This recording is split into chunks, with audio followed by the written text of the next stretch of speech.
In the Junos policy architecture, we have several elements. We have terms, we have match conditions or criteria, and we have actions. These elements are what makes your policy. These elements determine what your policy does and how it works. Both routing policies and firewall filters have these elements, but they vary between them as far as their defined purpose. So let's talk about what these elements mean for both routing policies and firewall filters.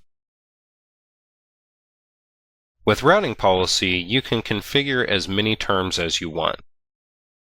The terms are evaluated in the order in which they are configured. You can also specify a name for each of them.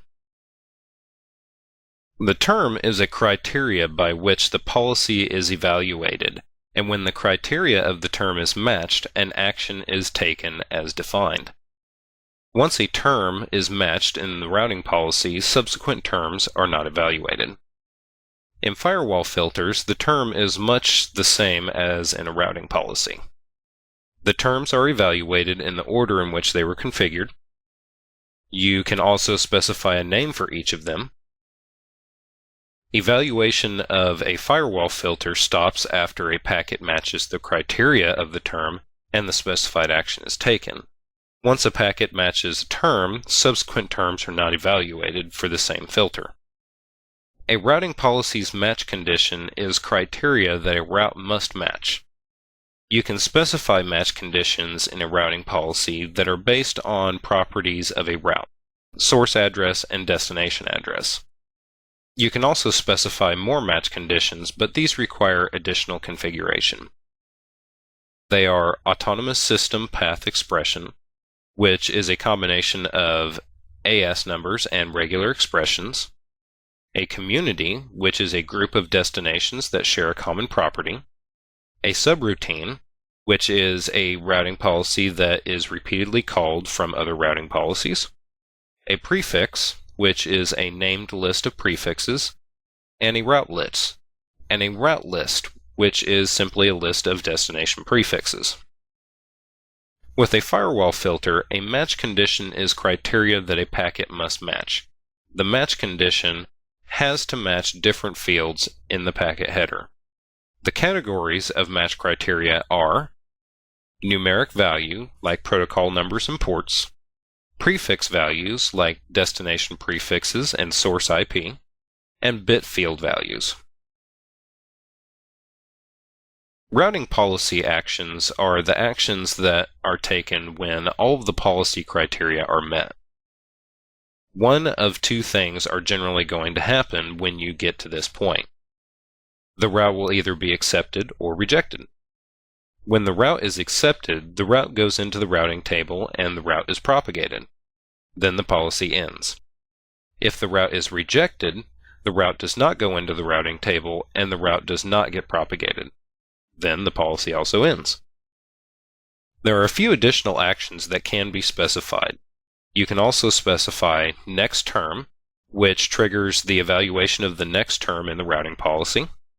There is next policy, which will trigger the evaluation of the next routing policy. You can specify actions that relate to how the route is placed in the routing table and how it is advertised. And you can specify trace options, which simply log route matches. Let's talk a little bit about specifying default import and export policies for specific protocols.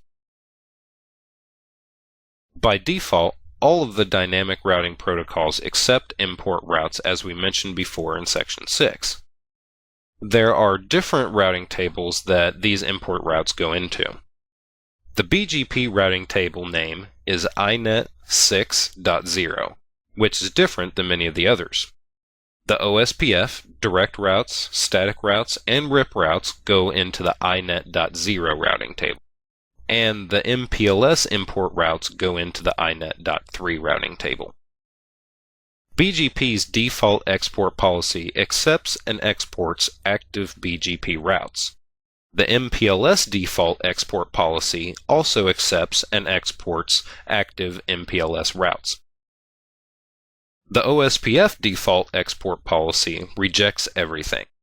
This is because OSPF uses flooding to announce local routes and learned routes. RIP also rejects everything in the default export policy. In order to export RIP routes, an export policy must be defined. It's good to know the default actions of these protocols, not only for the exam, but for real-world administration.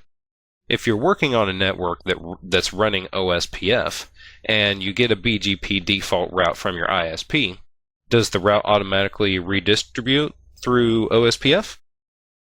Well, the answer is no, because OSPF automatically rejects export routes. But you can write an export policy for OSPF to actually redistribute the BGP route that you're getting from your ISP. So let's move on and see how these routing policies and firewall filters are actually implemented.